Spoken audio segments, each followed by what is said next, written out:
web app stuff because, again, there are better people for that and so forth. So did you ever? I'm old school niche. Do you ever accidentally light a data center on fire, or push a server out the window thinking that the rack went further back or anything like that? Or? No. Well, I mean, I've been in a data center where somebody knocked over like a row of racks of machines. Really? Yeah, that was fun. That was the late 90s. Did they use a forklift or were they just hulking? Well, server, make me angry. So way back in the day, Sun made these 4U tall servers that were full depth, yay big, and they would just be loaded full of disks and so forth. I actually have one.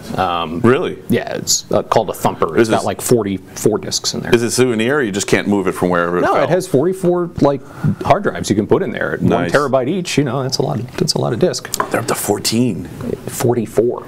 Yeah, no. I was saying they're up to 14 terabytes per disk. Yeah. It's crazy, man. It's nuts. But anyway, this guy was servicing a much earlier sort of notion of that back in the 90s. So like pocket smartphone, but an entire rack of them in terms of processing capacity. Right. And the guy was just putting it in RAM, and so he took one of them out and rolled it out on the slides rather, and turned around and tried to get a thing, and he wasn't really paying attention.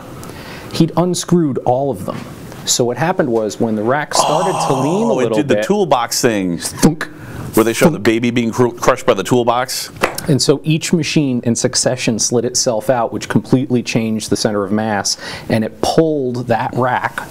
It was bolted to the other racks next to it. And so you just heard this horrible screeching noise. How many racks was it? It was the entire row. Right. So like 10, 20, 30? No, it was like 8. Still, that's probably impressive. it might have been 10. Oh my but God. Yeah, I mean the ones on the end. That's a million hits on YouTube right there. The ones on the end were still upright, but like it made this weird bow as all these machines just kind of fell. They finally propped up on the bottom server, and the guy is just like sitting there, they're standing there and trying to avoid being pinned.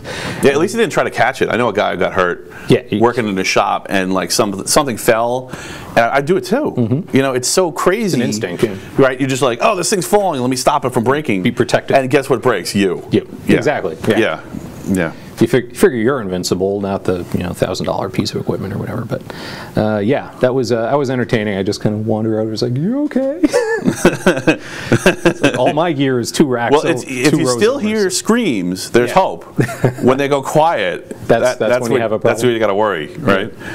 Yeah, that was a fun time. I had a pen test for an insurance company though once that they wanted me to. It was a light manufacturer. And they had a laser cutter for, it went up to about a 1/4-inch aluminum. Right. And the insurance company was like... So wait, hold on a second. So they had lasers? Lasers. Excellent. A laser CNC machine. And they're like, do you think you could get the thing to fire, out of sequence or whatever? Because, it's like, well, UL tested this thing. It's like, yeah, but they tested the parts of it. It's not like they tested the software or anything. So I got to play with a laser cutter for a while, and that was cool. That's great. Yeah, I carved my name out in a CNC machine. I lost it somewhere along the great thing about lasers is they just keep going. Yeah, as long as they got power. But right. That was a fun one. It's probably not good to be a laser scientist in the city. No. Although you do get the cool glasses. Yeah. The steampunk flip down ones. Yeah, or just like weird colors. Right. I've been trying to find a good pair of those for my bike, so I could ride around looking like half scientist, half crazed biker. Anyway. The internet. I haven't found it. It seems like it would be like a natural fit for steampunk. I want them to actually work, to be actually ANZ. Oh, not just like glued gears. Yeah. And I don't want it to just be cosplay. I want it to be real glasses. No. So. Okay. Yeah, there's probably going to be like a million links, like, duh, they're right here. Anyway. It's a good support mechanism you got. Yeah, so, actually I have a good story about a data center. So actually my last gig, it was 2 days before Hurricane Sandy. And I had just looked at the weather and I was like, this is bad. This is really bad. And at that place, they had a data center close to the water. And I went to my boss's boss and I said, this is going to be a really bad hurricane. There's going to be a storm surge. And we really need to start. Now, it's a secondary data center. We really need to clear out this data center and get these servers out of there. Yep. And they were like, yeah, don't worry about it. It's just a secondary data center.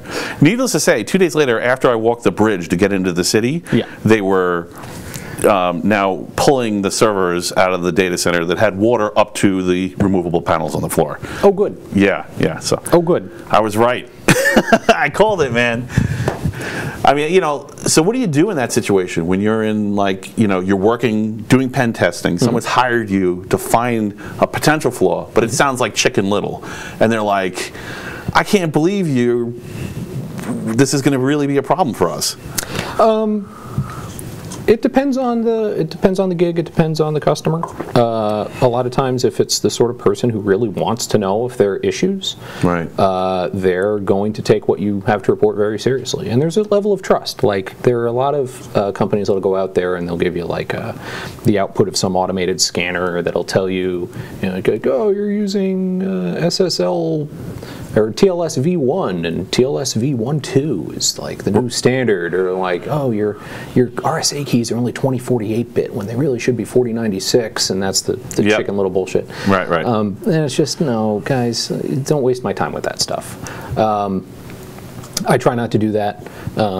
Like, I will tell you, there's a bunch of little piddly crap that you could clean up in the course of a weekend if you really wanted, but here's what you really need to focus on: architectural issues. So it sounds like you're not like worried about liability at all. Like I assume, did they sign a waiver? Do they sign a waiver? Oh, yeah. Oh, okay. Yeah. So it's just the goodness of your heart that makes you trying to make it better. Try not to really break things while I'm Well, no. I mean, like, like when you're like, this is going to happen, and they don't listen. How do you just, I guess, all right. That happens. Yeah. You deliver the report, and then it's like, do you want me to help you to remediate this? And if not, then you don't. Right. I actually had a customer that I had previously done a fairly large, gross sort of analysis of their network. And they had a DNS vulnerability, an internal DNS vulnerability. Their DNS servers were susceptible to cache poisoning. Right. And, it's internal DNS is big corporation. 10,000 seats, lots of servers, things like that. Why don't you give cache poisoning 30 seconds in case someone doesn't understand it, because it's going to be a mixed audience. Yeah, that's fine. So how DNS works. Right. What is DNS? The domain name system. You type in www.google.com, and your computer doesn't talk English or letters. What it does is it talks numbers, IP addresses. Right. And so what it does is it goes out to the internet. Imagine a cloud here with lots of cats videos. And it asks, hey, I want to go to this string. What is the address, the numeric address of that? We'll say it's 1.2.3.4. Right. The server that goes out and does that is called a DNS server, and that network of servers is the domain name system. Right. And your ISP's DNS server, or your DNS server that you run, or your company's DNS server will get the result, and it tucks it away in a little pocket. Because you're probably not the only person who's ever going to go look for www.google.com. There's probably a lot of people who would like to go to www.google.com, and Google's servers aren't going to change very often. Right. So you put it in a cache. Right. So that the next time somebody asks, you don't have to go all the way out to the cat video land. You can just like have the result right there. It's a little sketchbook that you have.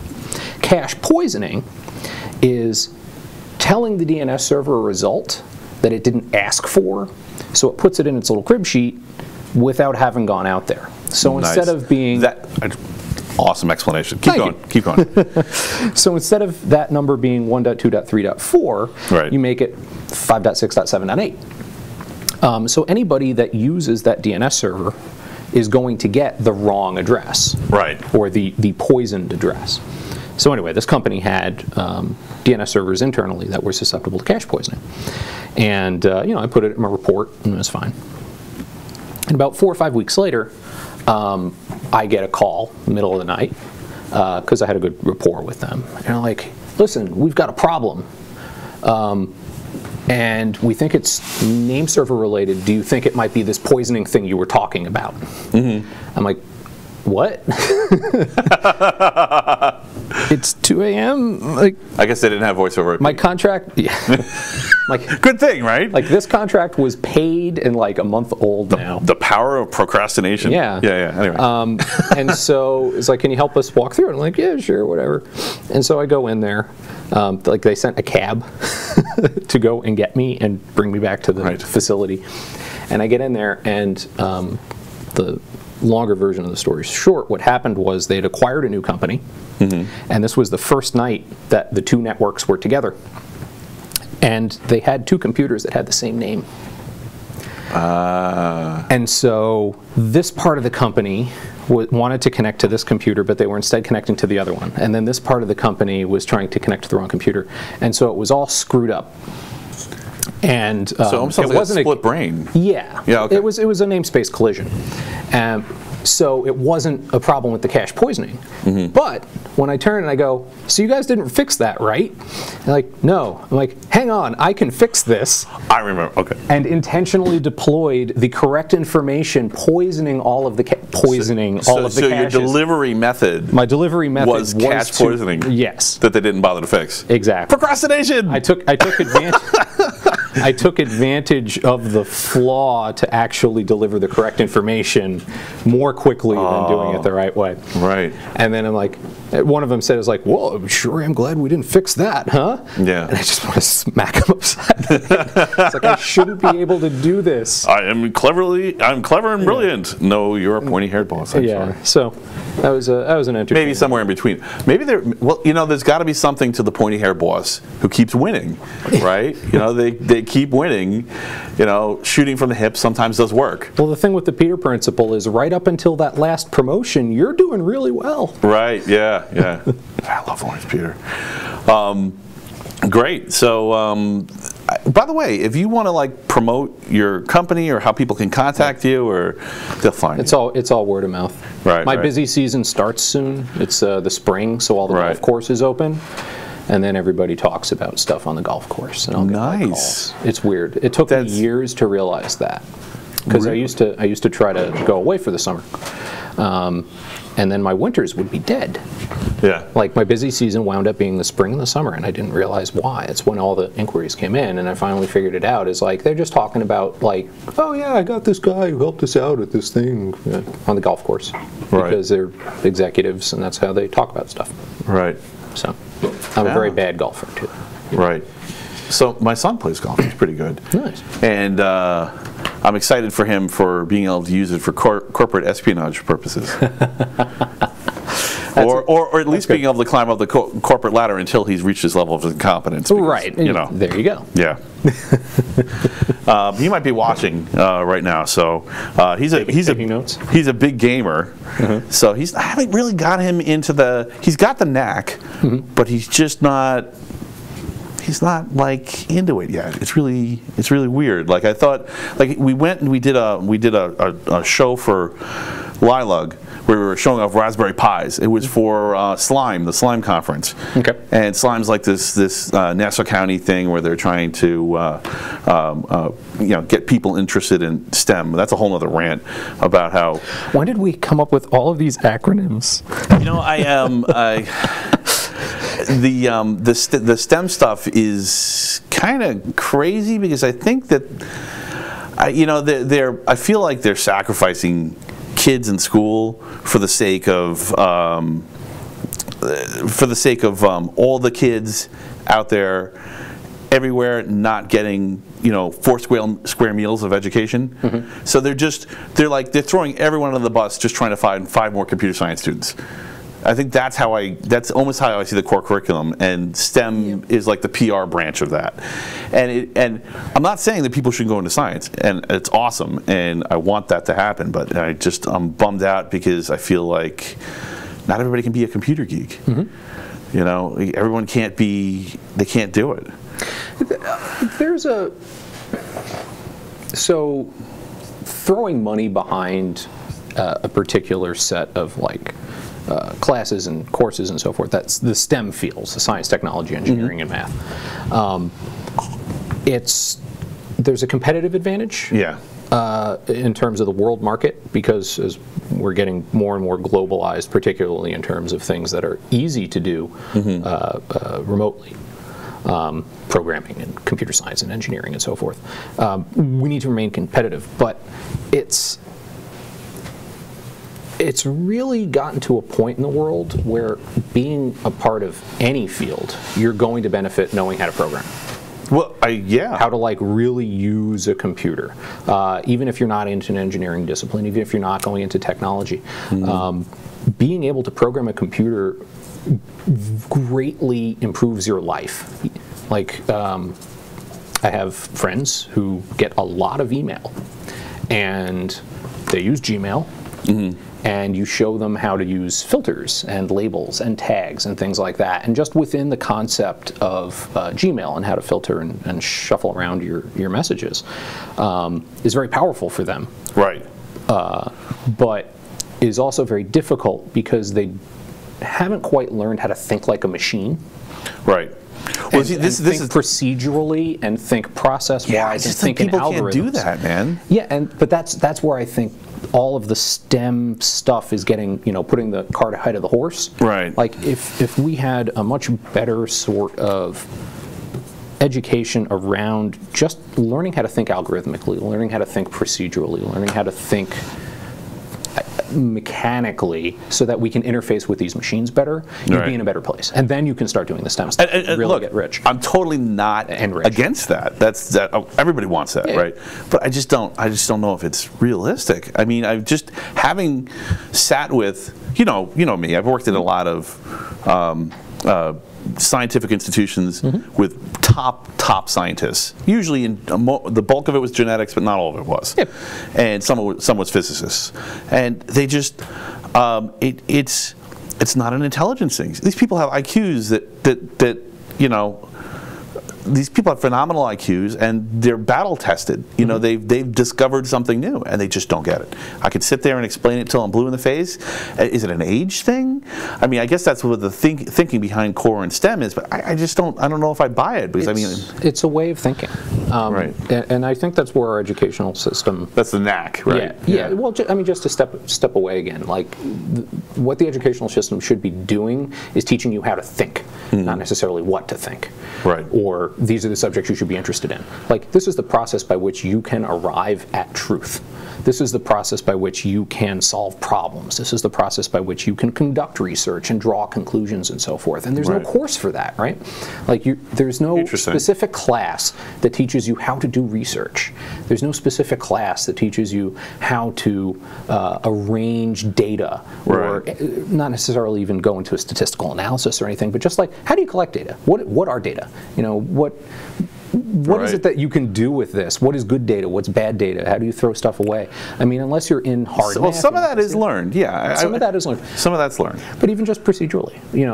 I have a zip car to come out here today. I live in the city. Right. Did you pay for it? Very much. Yes, I paid for the zip car. I'm sorry, I had to rib you.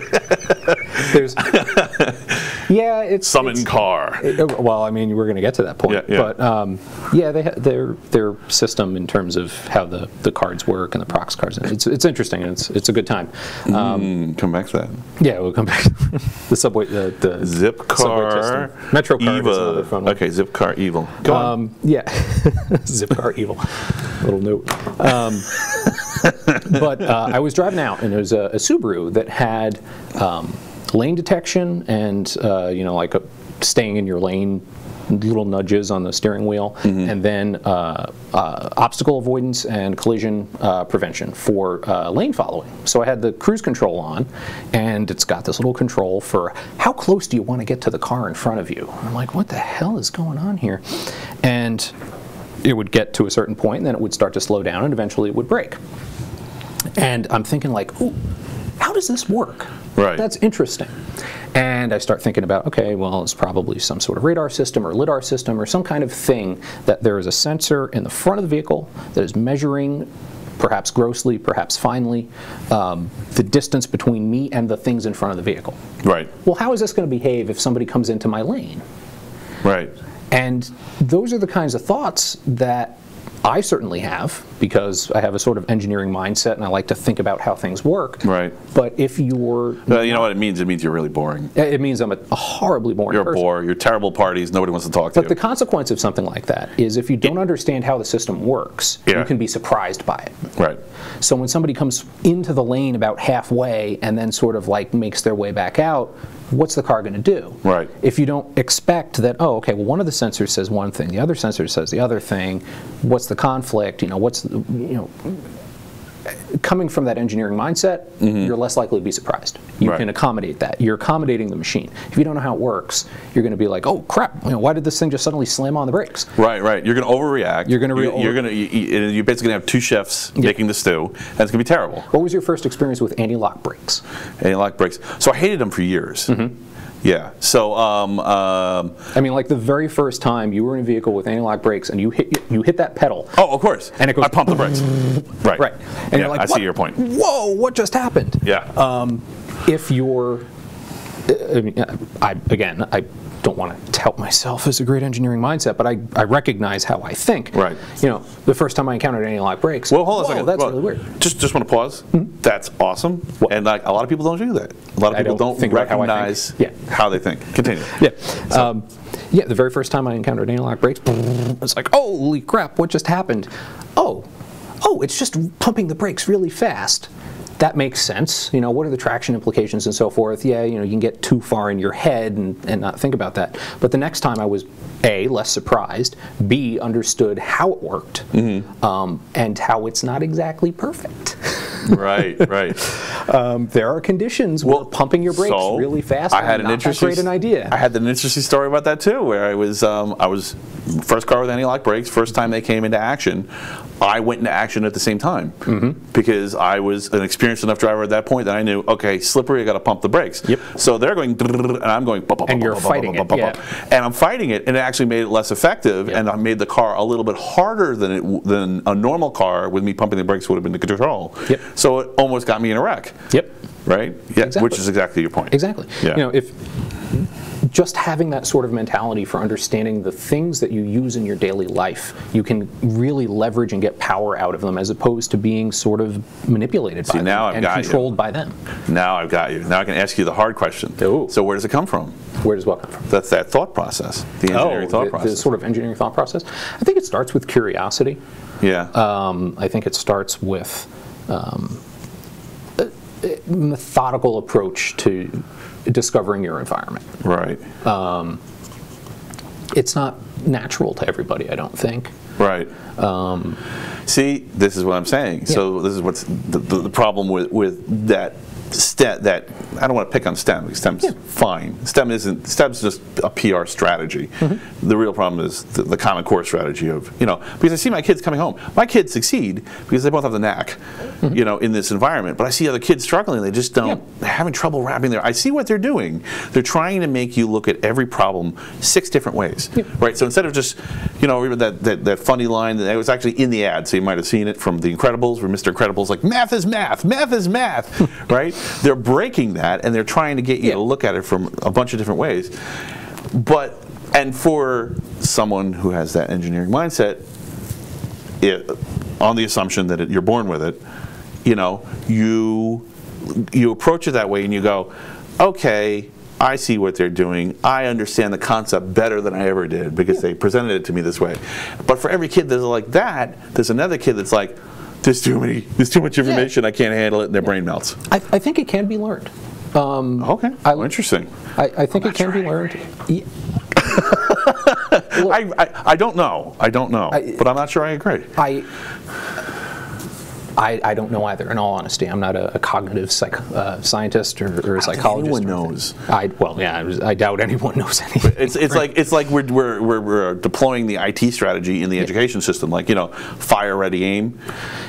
So we've got there's an interesting sort of maybe case study in terms of new math. Were you around for new math? I was, yeah. Okay. Yeah. I was sequential. So I was probably one of the last new math course teaching students Right. Before they reverted to like normal math. Right. And in new math, Okay, so maybe I don't know what you're talking my about. I'm sorry. my first grade education in mathematics was sets. Okay. And basically number theory. We didn't assume base 10. And the rest is history. Good night, folks. Yeah. No, it's just, Like I'm just kidding. we didn't assume base 10. So they taught you addition or just number representation, right? Like you had objects, Right. and they came in groups of things. So if you had 1, 2, 3, 4 objects, and you had 1, 2, 3, 4, 5 objects, and you added them, you would represent that as, say, a 7, and then you have an eighth, and in base 8, Right. you would take 8 of those, and you would say 1 in the eighths place. And then, okay, there's 9. So there would also be a 1 in the ones place. So the number is 11 Right. in base 8, Right. But it's not 11. which no one uses. But here you are, a first grader, learning at that deep level. Am I going to out you if I ask you what year that was? The early 1980s. Close. That's awesome. You knew immediately was- to go vague on Yes, that. it was- it early was- 1980s. So PCs were out. Yeah, that You grew up with PCs like me then. Yes. Yeah, that's well. My first computer was a Commodore VIC-20. Perfect. Yes. Okay. Yeah. So wonderful machine. you did that in first grade, and then you went home and looked at your computer, and it went, and that came a rainbows little- sprung from its monitor. Yeah, that came a little later. Okay. But new math was. I mean, it showed up in the 60s. It was like fairly everywhere in the 70s, and towards the late 70s and the early 80s, it was starting to peter off. Right. But the thing with new math was, why don't we teach these students like the basic philosophical basis of mathematics? Right. Addition is you have these things and you put them together and then you re-represent that number and whatever else. What that allowed me and a lot of my peers to do, I get hex. Right. Right? Yeah, you get it. You base grok 16, it. Like it is deep seated in me because of those very early If you don't years. know the word grok, learn it. Yes, you grok it. Yes. Yeah. Moon is a Harsh Mistress. Excellent book. Yes. Definitely worth reading. A lot of Heinlein, frankly. But Heinlein. yeah, like base 16 is fairly natural to me because base 10, it was never surprising. And I think that new math was one of those overreaches. So like to your point, maybe not everybody gets it. New math was everywhere. Like it became the core curriculum during the 70s. Right. And they reverted because it was confusing people. It was confusing the adults and their parents. Like imagine going home, these poor parents. Right. It's like, well, at least there was one parent home at that point. yeah. Yeah. Now they're both at work. They come home like, really? Like adding and Just base fail. 8. It's easier. What the heck? Yeah. What the heck is base 8? Yeah. If you want a really fun thing, Tom Lear is a pianist, and he used to write these fun songs. Yeah. He used to write these very clever songs back in the 60s, and one of them was called New Math. Right. And look for one on YouTube where they actually try to sketch it out on the chalkboard, where you do a simple problem in new math, and you'll learn everything you need to know about that. Anyway, by the time I got to about 2nd or 3rd grade, we'd reverted to the other math. So it was like, oh yeah, multiplication tables. What base are we in?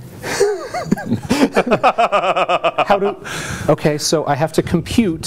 So what you're telling me 8 times 7. So I have 8 groups of. No, just memorize the answer. You literally had a human type error, is what you're having. Basically, yeah. Oh.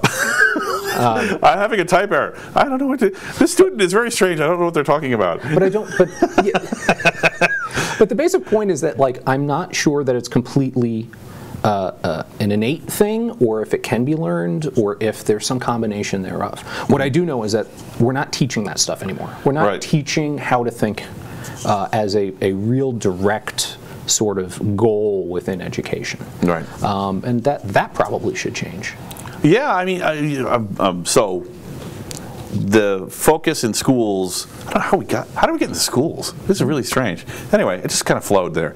We were talking about slime. Talking about slime, I brought it up. I brought up my kids. And all right, so schools, you know. Hi, kids. Yeah. Get a Raspberry Pi. It's $39. It's worth it. Yep. I just got mine recently. So I just bought another one. I'll forget that other point. This is more interesting. So I just got another one, and I realized something. I can just do total data center deployments from a Raspberry Pi. So, I mean, I don't know. I just never registered before. I thought about doing it from a laptop, from a VM on a laptop, or a special boot on a laptop, or, you know, sticking a server in a rack. It's like, it's really terrifying how much control you can have with a machine you can barely physically see. Uh-huh. Yeah. Have you ever done that? For hijinks, of course. Uh-huh. Yeah. All right. Yeah, there's lots of fun that can be had. Yeah, there was a good Mr. Robot on that where they stuck it inside of a thermostat. They stuck a controller inside of a thermostat to take over their fictional version of Iron Mountain. I hope I don't get sued for that, but you know, that's what it was. Obviously, Iron Mountain, you know, in the show. The very first. So I haven't actually seen Mr. Robot. Sorry for spoiling it. Yeah, I've seen I think 1 or 2 episodes of Mr. Robot. I saw the premiere, the very first episode, and my servers are in it. Really? They apparently filmed the data center scene at NYI, where I colo my stuff. And I'm like, that looks really familiar. Holy crap! That is like some Matrix synchronicity shit going on right there. Funny. That is really weird. And then I'm told that the premiere episode of the 2nd season, they're in the bar that I hang out at across the street from the Hotel Pennsylvania, where they have Hope. Wow, that's crazy. So, and I know the guy who does the tech consulting for them, so I don't know if he's screwing with me. I should probably see the show. Right. Apparently, the guy who was in it was in that Queen movie where he played Freddie Mercury. Really? Oh, is that him? Is the same actor? I don't know his name. Alec something or other. Yeah, he's really Alec's good. A cool name. Yeah, he shows a lot of depth. Have you watched Mr. Robot? You said this the first 2 episodes. I've seen like 1 episode. Hey, it's a really interesting concept of an Uber hacker with mental illness, and you put those 2 together, and you know, where does it go? What can go wrong? Pi? Yeah, well, but with movie drills. Pi was awesome. So go see Pi, and you know. So get a Raspberry Pi and see Pi. Get Raspberry Pi and see Pi. So there should be Pi here. You know, it's kind of like an art film, so I guess I don't even have to worry about spoiling it. It's so brilliant. I mean, it's so obviously like they even made the guy look like Linus Torvald. You know, it feels authentic. You know, in Pi or in Pi, yeah. The actor looks a little bit like Linus Torvald. I thought. I don't know. Maybe it was just me, but yeah. I mean, where they, of course, if you figure out an identity, you get a divide by 0 error, right? You figure out some formula, and then all of a sudden the system literally just breaks, and you're like, I'm doing something wrong, and it was almost comical because like someone with the knack would kind of figure that out and go, me, yeah, I'm crashing this every time. I must have something going on here. Whatever, I have to figure out how to turn this formula around the other way, right? But still, epic movie, very realistic. So worth the hour and a half. I'm trying to remember it, frankly. After I watched, I had to get it out of my head. This is like I have a list of notes here that I can just go to. This is great. The B flat, F sharp. Oh yeah. Bass. So not the treble clef. No. So I guess the reason, probably the point one of the points I wanted to come back to was something you were talking about was this learn to code. Thing that's going around. So there's this thing where the press was bugging people, like basically whenever anyone got laid off, there would be either the I don't want to blame the press because it's not really their fault. It really came from the politicians, and I think for the politicians it came from a misconception, and the misconception is, regardless of whether it's genetic or not, it ain't easy to get into the engineering mindset. Nope. No, you got to work at it. You got to be at it for years. And they're basically telling the coal miners, "What, just learn to code," and it's like. Well, you know, if you're working in a physical, you're used to the physical space, Yep. right? I mean, it's like the thinking in numbers and thinking in logic and thinking in language is very, very different. Doing both of them and enjoying both of them. Yeah, it is. I mean, it is and it isn't. There are a lot of really bad programmers out there because they don't think. Well, you don't have to. You don't have to. You just have to get it right once, right? I mean, they don't think like a machine. Right. They don't prepare their. The biggest problem that programmers have is that they don't design. Right. And I'm saying that as a security guy, I'm saying that as an administrator, I'm saying that as an engineer. We've developed this culture of coding where you just start typing crap. Just start typing. You know, the compiler will yell at you. It's like, nobody designs anything.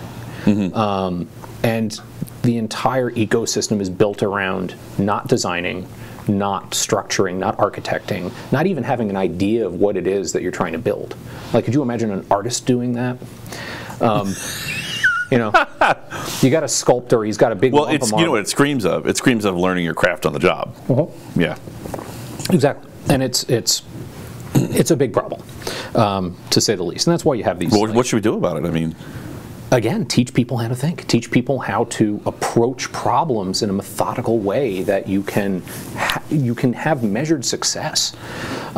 It's hard. It's so easy to like import, you know, GPS reader and not have to think about like data structures or anything like that. Just you know, what's a program? It's just a bunch of subroutines calling other subroutines. Yeah, and then they don't realize that they unintentionally introduced a backdoor to say the very which someone comes along and exploits. Right, and you know, it's, and then you hear about you watch their stock plunge in the news, you know, and everyone's like, "How'd that happen?" And be like, and the press gets it wrong because they don't really get what happened. Absolutely. I mean, you can have we have a brick wall here. Like, you can have these well-designed pieces that are done by someone who's smart. Like we always tell people, like, don't write your own crypto. It's hard. Oh my God.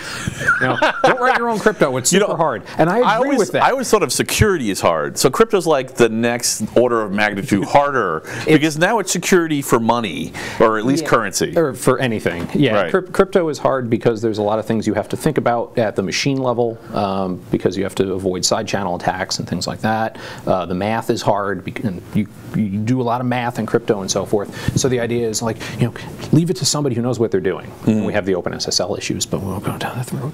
But but you have these, like, oh, I've got a library, it's been written, it's been tested, it's all the rest of this. And so a lot of these line programmers figure they're just stacking bricks, and all they have to do is pour the mortar in between them, and it's like, oh, import this, and I'll use this library, and I'll call that, and I'll do the other thing, and this API will interface with that other thing, and so forth. And like, they don't even treat the mortar with anything. Right. They have no idea of how these bricks are supposed to stack up. It's like watching a 3-year-old trying to build something out of Lego, and you know, they want the tower to be super tall. You pretty much just described, like, physically, you pretty much described New York City. If there was an ever earthquake here, having lived in an old brick building that was literally held together by two bolts. I know it's just a metaphor, but it's still kind of an interesting one because if it's just a thin stack of bricks, it only takes a little sideways, a little lateral motion, even if stress, and or you've got some kind of weird cantilevered thing going on, and because you've never designed it, you don't understand how the weight is supposed to be distributed. We're still using metaphors as opposed to like actual programming. Well, you know, the great thing about metaphors is sometimes you can go right off the rails and into the soup, and then sometimes you figure out something new with it. Yeah, you know. So I love metaphors. I hate them. Really? Yeah, they're imprecise and they tend to lead people in the wrong direction. That's true. You can get too hooked on them, right? Particularly when you're trying to explain something to somebody, and then they goes like, well, yeah, it's like playing the violin. Oh, so your neck has pain, and so that's like when your carpal tunnel syndrome is like, no, you're going too far. Like, well, you know, neck pain is not, you need an oil change. Like, just stop with the metaphor. What are you doing to me? Back to the problem at hand. Right. Yeah, no, it's actually, I found a lot of people with very analytical minds are like that. They dislike metaphors, and they dislike analogies, and they dislike. It's a great introduction, but you have to get rid of it as soon as possible. Like, once you get somebody up to to speed or at least a little bit of traction, it's like, okay, let's put that aside and we'll talk about the real thing now. Right, right. Because you can get stuck in the metaphor and try to elaborate on the metaphor, and you build the metaphor as opposed to actually building understanding. See, so I completely understand where you're coming from, and definitely in the process of, in the strictest sense, in the engineering sense, you're really just running numbers and you're seeing how things are going to pan out, and you're seeing what's possible, and or a statistical sense, a mathematical sense. Yeah. But I would actually disagree with you on that. Ooh. Because I think. No, don't hurt me, please. This is a block. No. Oh, okay. No, it's just I think the way that the brain works, it actually metaphors. So this is kind of crazy. This is off topic. I hope it's not too far down the rabbit hole. But your show, man. Yeah. It is my show. So cheers to that. Hey, cheers. And thanks for being on it. I appreciate that. Thank you for having me. I can't believe you don't want to plug your stuff. Wine in a martini glass. I can't believe you don't want to plug your stuff. You don't want to say, my company is da-da-da-da. I don't have stuff to plug. You don't have to tell people who you really are, and you can just, anyway. So, tell me, Isaac at ctech.org. Yeah, right, of course, right. Easy to find. Isaac at 2600.com, that still works. Right. Yeah, I'll come back to 2600. So, the way I think it works is, I think our brains, I think our conscience and our subconscious is the same thing. Imagination is within that space, and this isn't just willy-nilly. I've spent a lot of time thinking about this and trying to figure it out. And I think that insight is really what drives most creative thinking, including analytical thinking. So what happens is you have an insight, and it's just this thing from the fog of your subconscious, and you can't see it directly. So then you have to rationalize it. So you gloss over it, and you look inside, and you say, okay, does this make sense with what I know about how the world works analytically? And either it doesn't make sense, insights are wrong sometimes, right? And that's what happens. I think people run with wrong insights, and that's what metaphors sometimes encourage people to do. But if it turns out that it's true, especially if you're young enough, I'm not sure if this is true when you're older, or at least it's harder to do when you're older, but you come up with this archetype where you have a new kind of structure for how this thing looks and what the attributes of this thing are. So, if that happens, I don't want to. I think that metaphors and analogies are a way that adults, in particular, but also kids. Maybe it's not as necessary for kids, but adults jumpstart themselves to create a new archetype. Yes, and that's why they're powerful. You understood what I said? We're on the same page. Great. Okay. Yeah, metaphors are very powerful. Right. And it's like power, absolute power corrupts and absolute power corrupts absolutely. A powerful metaphor is useful. I'm a metaphor man. Yeah, but a very powerful metaphor can corrupt. Here's a great example. You've never seen a hippopotamus before, and I described to you, a hippo's kind of like a pig and a horse together. Right. Right? And then you're like, oh, I know what that is. It's sort of rounded, it's pink, and it's got tusks. Like an elephant? Yeah, sure, why not? What animal? Okay, and you kind of get an idea. You're sort of picturing a hippo in your head. What animal on Earth is the closest genetic relative to the hippopotamus? I actually have no idea. The whale. Get out of here. Yes. So hippopotami have more in common with whales than they do any other land animal. Oh, interesting. And so if you go down this metaphor of it's like a pig and a horse and an elephant had a weird, fun Friday night and created this big pink monster. Committee, Right. And yet the actual biology is much more fascinating. Right. And if you stick with the metaphor of it's another land animal that just happens to be semi-aquatic in Africa, you're going to lose out on the richness of actually understanding the biology of the hippopotamus. See. Okay. Now I see why we agree. Yeah. So the metaphor is really useful for an introduction, but you gotta kind of shelve it quickly. I don't just think it's useful. I think it's what makes us human. But that's a bigger. Oh, really? The world is super complex. Yeah. We're thinking with meat. Right. Okay. We need every advantage we can get. Sometimes if I think really hard, I hear squish, squish, squish, squish, squish, squish, squish. I'm going to get it for that one later, I'm sure. Oh, sure. Yeah. So, all right, that's interesting. So, I'm glad to hear you chime in on that, because I was, I kind of thought about. I thought I was alone in that. I thought I was the only one, because there's so much focus on kind of this cold, dreary analytical view of everything, and it makes me nervous, because sometimes I think we're not leaving room for creativity. And yes, the time to be creative is not when you're doing the final math on something that can kill people. Yeah. And unfortunately these days that's everything, because let me hear me out. So.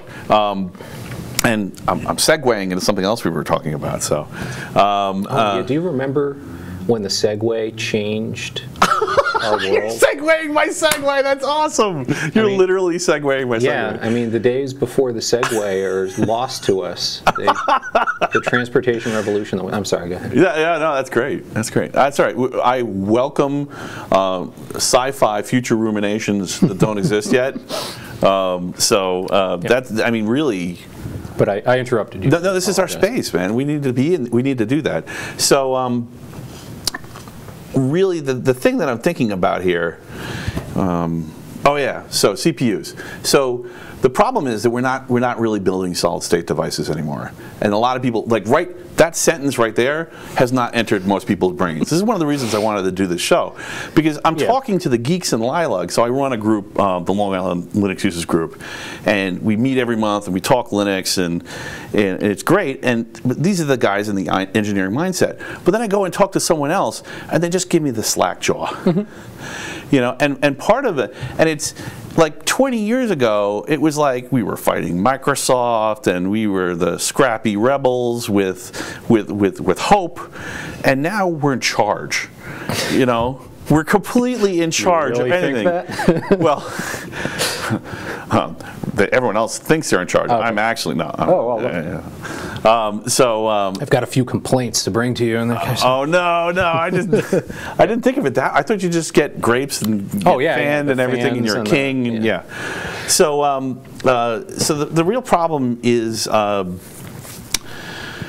with solid state's going away, and everything has become computer controlled. I mean, we haven't quite got there, because some things have engineering requirements, so people will throw circuits on boards, but it's getting to the point where you can, you know, other than auxiliary boards, just to step up and step down electricity or change the electricity type, everything's computer controlled these days. So, I mean, and you just told everybody to go get a Raspberry Pi. I did. You're part of the problem. I know. Well, soon enough, the robots are going to be the problem. So we're going to need to be able to fight back. Well, that's a whole other ball. And when we run out of spray paint, so we can spray paint over their sensors, then we're going to need to start learning how to actually hack them. But you see, you have to understand how their sensors work, so you know how to defend yourself against the robots. Goes back to my prior thing about the car. Right. So anyway, you know, solid state. Yeah, like we're getting away from that, and so the code that wasn't that important before, and people would just, you know, just stack bricks and not think about what they're doing. We're still using it. So we're still using the methodology. We're still using the code. We're still using the same. It's important to recognize that despite the fact that everybody seems to think that all the useful programming is on the web now. Right. Like, there are APIs are awesome. Oh yeah, and it's just like the big cloud of cat videos. Especially for you, but for everyone also. Yeah, all the money's in Silicon Valley, and they're just coming up with new and interesting ways of making interfaces to SQL databases, and NoSQL databases for that matter. Right. There are still people building real things in the real world, like actual engineers. Are you familiar with PLCs? Please tell us about it. All right. Teach everyone about it. Programmable logic controllers are the devices that basically run your world. Right. There's a fascinating... For now.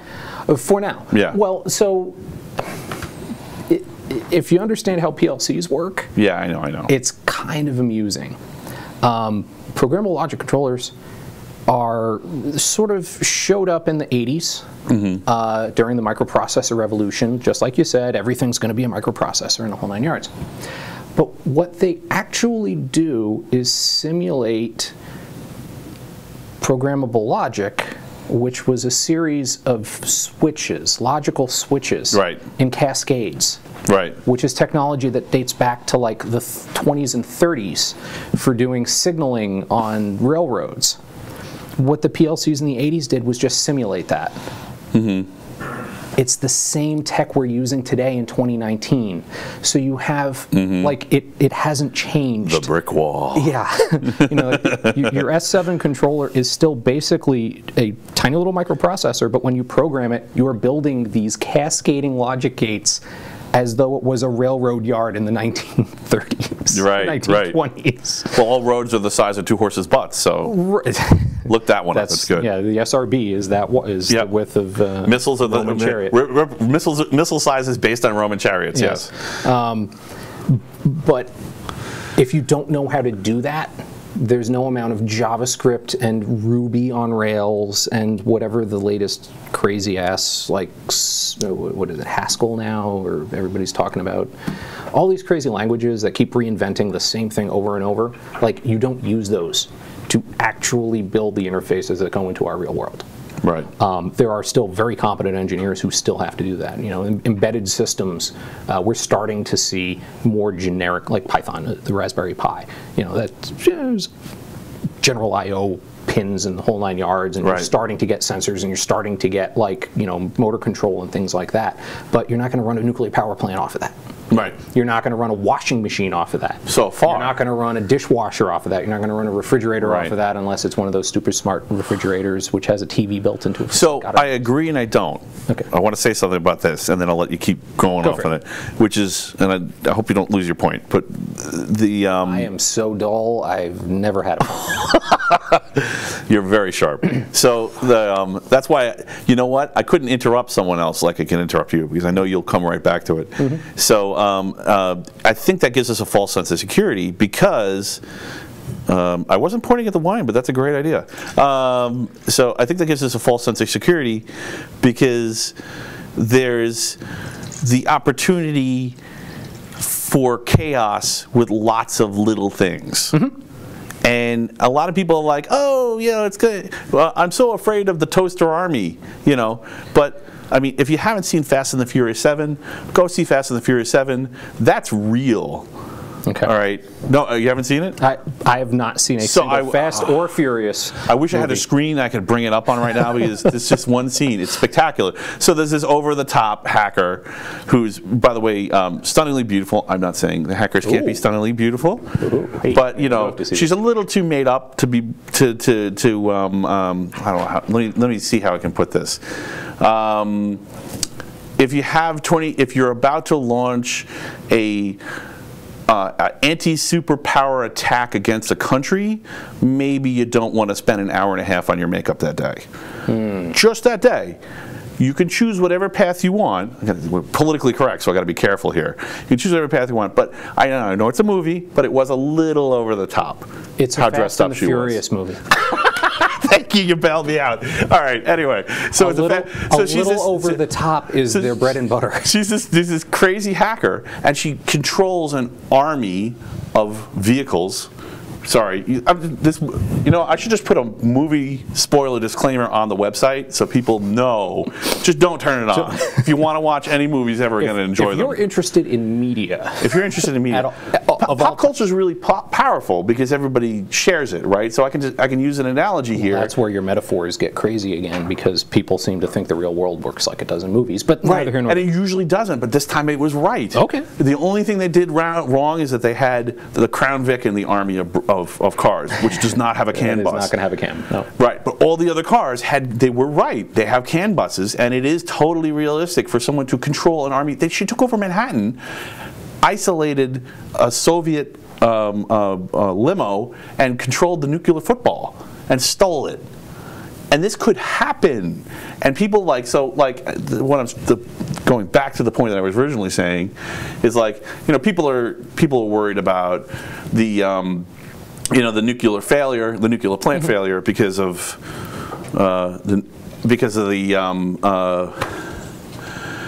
a poorly designed code, top-down code instead of bottom-up code. But what does it matter if you could just get the nukes themselves by isolating a city? I mean, I can tell you what the nuclear launch code is. Go on. The PAL. It's 000000. Right. I think it's 7 zeros actually. Okay. Is that what they? That's the thing you need to put into the weapon in order to arm it. Well, it's been nice, folks. It was a good show. SWAT will be here any minute. So it's 000000. All right. So are we talking 1950s here, or are we talking the current crop of ICBMs? As far as I'm aware, they hadn't changed it. Right, excellent. But they put in the PALs in, I believe, the 60s, and it was required. Right. And because they want to be able to, use the weapons in an emergency, they set the code to something that everybody can remember.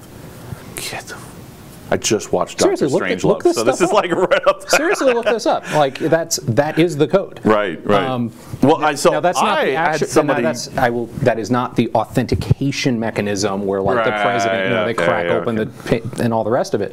But if like you're the two keys with the secret code, Titan, all the rest. You got to tune to the right channel and Right. It's like the authentication system is still a one-time pad and the whole thing. Regardless, but like if you're actually standing at a weapon and you're the guy who's supposed to deploy it and arm it, like you type in the thing, and then the like logic within the weapon, the code for it is all zeros. If you want to have a human firewall, his hands are going to be shaking, he's going to be sweating, he's going to go crazy, he's going to be thinking about his dog and his cat and his family, and he's going to, and his brain is just going to go blank because that's what our brains do, and we feel that. Anyway, hop onto FAS.org, Federation of American Scientists, and you can look into all this stuff. Hop onto FAS.org. Yes. Play along now. And that way there's a crowd and they don't catch you because everyone's doing it at the same time. But yeah, we have a sophisticated system to prevent accidental or intentional, without authorization, arming of nuclear weapons, and the code is all zeros. Right. Because you want to be able to arm them. So I have something. Which is where negative and positive control, like I could go on for hours about negative and positive control. I have something good on this too. I sat with someone who was working on improving the networking for the net that's used for the weapons. Oh, that's a terrible idea. Yeah. Well, it wasn't easy, and he explained why. But you know what? I'm going to skip that one. We're going to go into the next thing. Yeah, good call. Because I want to put it all in one show. Yeah. So yeah. The big nuke show. The nuke show, right? It become the nuke show. That sounds like fun. We nuked ourselves in the first episode. Yeah. That was actually one of my minor. No metaphor. Yeah. Yeah, when I was on Off the Hook, we were talking about nuclear reactors and emergency procedures, and I had actually said, because I was moving so fast and I was so excited, I said scramble the reactor as opposed to scram the reactor. I apparently didn't even recognize it, and somebody called in within like 5 minutes. Just, the term is scram. I'm like, I know. It's like, you said scramble like an egg.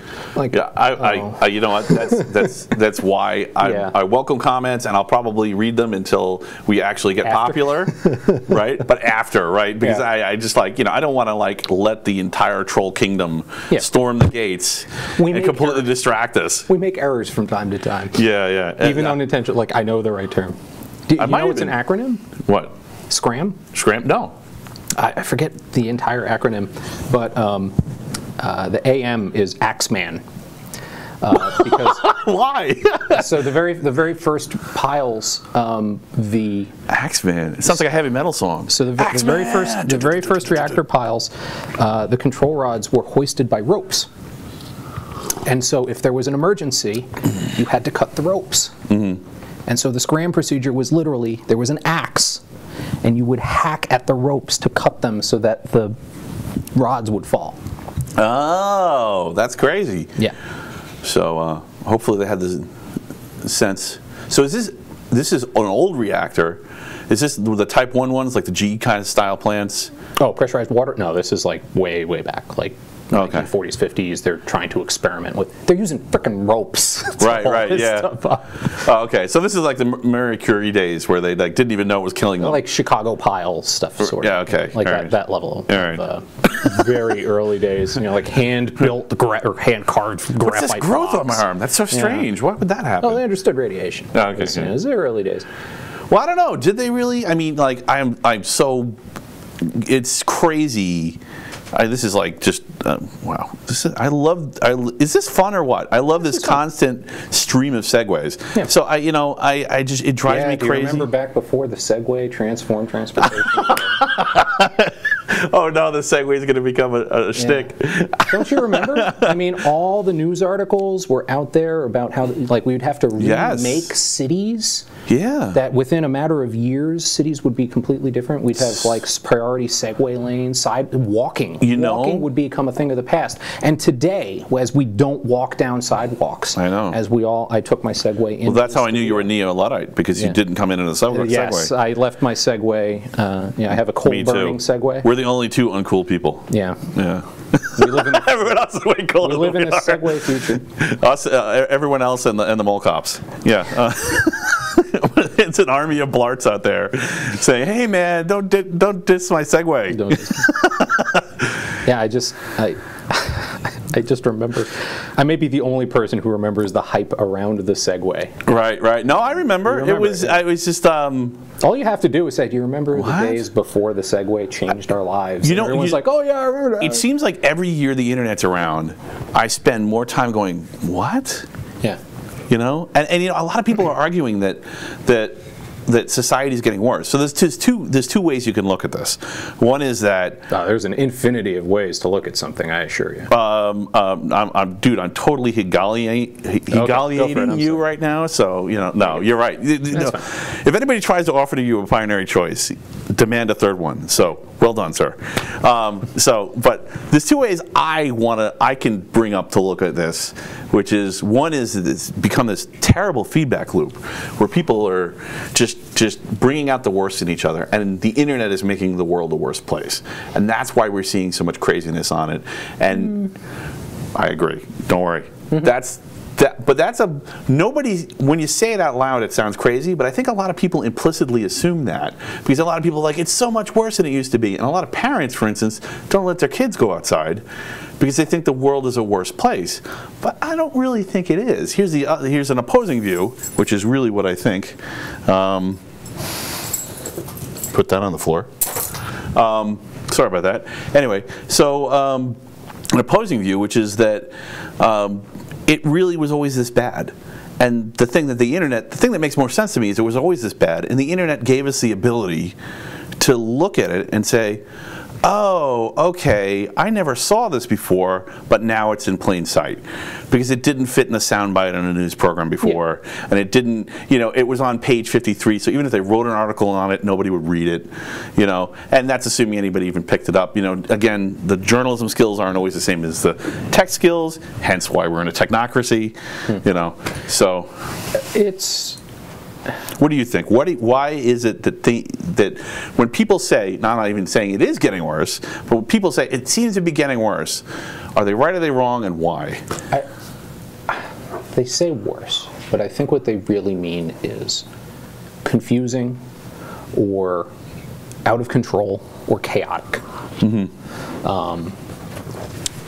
Previous generations, if you wanted to know a thing, you had to go out of your way to seek it out.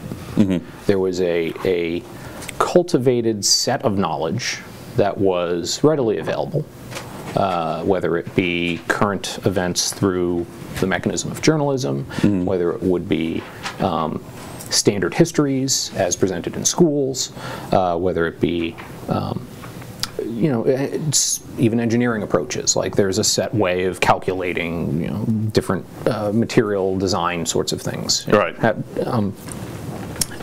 What the internet has allowed you to do is, at a very low cost, present ideas that don't necessarily fit with that general narrative, get them out there, and make them very easy to find.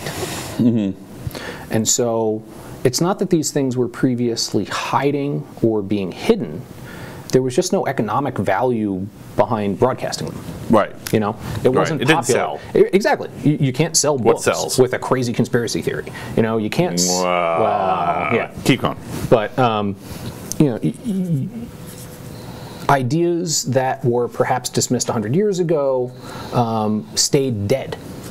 Now, because you have the tool to do the research very quickly, and because the cost of putting out a crazy idea is so low that you're constantly being confronted. You mean like this show? Like this show. You're constantly being confronted by things that would ordinarily never even appear in front of you. Right. So it weakens the core narrative that people seem to need. We don't do well with chaos. We like order. Why do people like order like that so much? Because the world is such a complex place. The world is such a chaotic place that if you have a story, a core thing upon which you can lean, you can accept new information. We're just being bombarded at this point. And again, because we're not taught how to think and how to discern and how to approach the world in a methodical way to make progress, now you've got all these ideas and you don't know which one's right. Right. You don't know what's true. You don't, previously you just trust certain sources, and these sources are being constantly exposed as having their own agenda or trying to manipulate things or present a narrative because, oh, well, here's the other side of that story, which you'd ordinarily never see. Right. But it's like, oh, wait, it's right there. Like, well, can I, oh. And so I don't necessarily think worse. I think people find the world much more confusing, much more chaotic, much more... That's a great word. I like that word, confusing. Definitely people find it more confusing. There's just more out there, and they lack the tools to really discern what isn't, A, what isn't is not important, B, what of the things that are important, what isn't is not true. See how to, even communicate with other people about that. And so you wind up in the situation where also we can form communities that ordinarily wouldn't have come together, which is super powerful. Immediately into my mind, Slashdot. But, it was pretty good in the early days. I never read it. I'd been Slashdotted 2 or 3 times, but I was never actually on Slashdot. Right. Slashdot was a website. It still is a website. It's still very popular, but... Oh, God, it's 2019, and we're going to have to describe what Slashdot was. Yeah. No, but I mean, it's true. What if someone was born in 2000? In 2000, people were on Slashdot, and you got Slashdotted, and your server melted. Yep. Basically, you got 20,000 hits in 20 minutes, and it was the Web 1.0 those days, and it was just one. Melted. It was just one. I've been Slashdotted a few times. My hardware sucked. I was killed. I was immediately murdered. Someone put up a copy, so it was my book actually. Yeah, I'll do it. So there used to be a thing called the C10K problem. I'm actually you don't even remember. I don't even remember. 10,000 concurrent web connections. No, I never. You know what? Yeah, servers. I never kept a server alive long enough during a Slashdotting. It was. Or it just got patched and I didn't even recognize it. There were resource-related issues to how the predominant web servers at the time could not handle 10,000 concurrent connections, and it was called the C10K problem. Really? Okay, I'm going to look that up. That's great. There you go. Terrible internet history. I do not claim to know everything. No, that's fine. And yeah, that's really interesting. I'm going to check that out. Old school. You know what? Engineering. I patch maniacally with my systems. I keep them updated. I patch them. And every system I've been in charge of, I patch. I didn't if you go back far enough, it didn't at one point. Learned a lesson, and then immediately after that, no longer needed to learn the lesson anymore, and patched avidly. So I probably just patched it and didn't realize it was an issue. It was a real thing. Yeah. So, where were we? We were talking about. Oh yeah. So you were talking about how they're just confused. So I'm not saying people are confused. I say the world is a confusing place. Right. Well, I'm not saying that their confusion wasn't inevitable. Right. I mean, so. I can go. There's 2 ways I can go with this. I can tell you about. There's an infinity of ways you can go with this. You are so rebellious. I mean, I'm proud of you. That is great. Listen, when you arrive at a fork in the road, tear across the median. Yes. That's what I do. Right. I think my next truck will be a Ford Raptor because there's nothing like just pulling off the parkway and not even slowing down. Yeah, that's great. Yeah.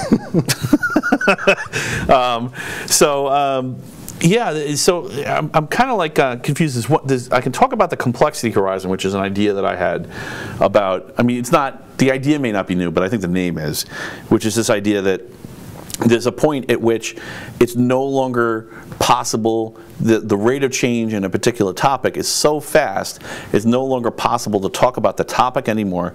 The only way you can communicate about it is in code, because the code is changing faster than human language can.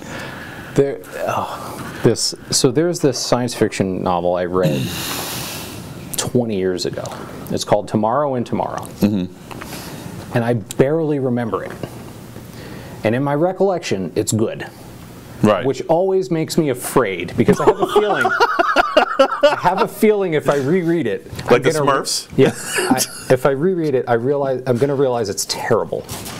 But one of the points, this guy basically travels into the future through a variety of mechanisms, and he's like encountering different ages of humanity for a variety of reasons. Mm-hmm. And he hits one age in which technical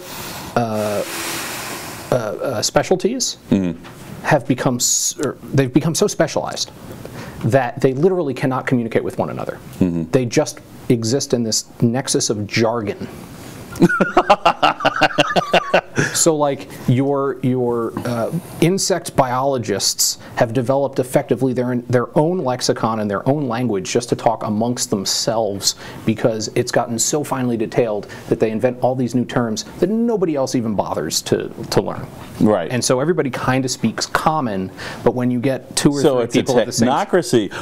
On topic. Yes. But when you get like 2 or 3 people who are associated with that specialty, yes, they kind of do this like hive mind thing where they have their own language, and interesting. You're kind of starting to see it. Like we used slime and STEM and all the rest of this earlier today. Right. It's like they're acronyms. If you don't know what STEM is, you think it's part of a plant. If you do, then you understand in technology. You know, all the rest of the stuff. Within the military, they've got acronyms up the proverbial wazoo, right, which I'm sure is an acronym for something. But you know, in tech, we've got a lot of FUBAR's my favorite. Thank you for that. Thank you for FUBAR. Yeah. In tech, we've got all these like terms that the layman has no idea what they are, and you can kind of see that evolve potentially into like this isolating groupthink sort of thing. And even in politics, I mean, there are terms for law. You can throw out a phrase of like some major case, like Smith versus Jones, and then like all the lawyers go Smith v. Jones, Smith v. Jones, and all the lawyers go and you're sitting there like their acronyms just all have V's in the middle. No. Like, they're doing it too. You're right. So, well, pretty soon it'll be the computers doing that for them, which is even better. They'll just be throwing this v that, that v this v that. Law, oh God, law. Technology. Case law by bot farm. Yeah, technology and law is one of those like weird things where we've got so much that can happen. Right. In terms of making our judicial system back to what it should be. Right. But none of those people have any idea how to program. None of them have any idea how to use the technology in order to make their lives easier and to improve the conditions for defendants and people who have to engage with the legal system. Right. So that's one of the frustrating things. I had a very long talk with somebody about that recently. Yeah. So I mean, it seems to me like I don't want to. Yeah, we can come back to that other thing later. We're gonna need so many more shows. We're gonna need more shows. Anyway, case law is it's interesting because there's so much. Most people don't. So in a way, that's a perfect example of the legal technocracy, right? You know, of course, lawyers are technocracy, and they warned us about it at the beginning of the. So technocracy itself isn't new, you know. This idea. I mean, you can easily find references to the word itself is its meaning as we're using it now 100 years ago.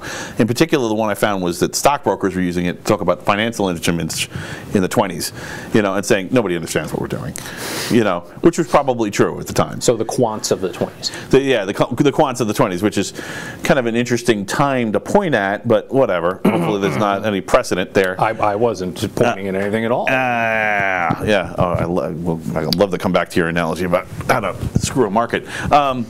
not your analogy, your factual instructions, but maybe not the entire apocalypse in one episode. Okay. So we've already got new codes. Why not? Yeah, new codes. Why not go for market death?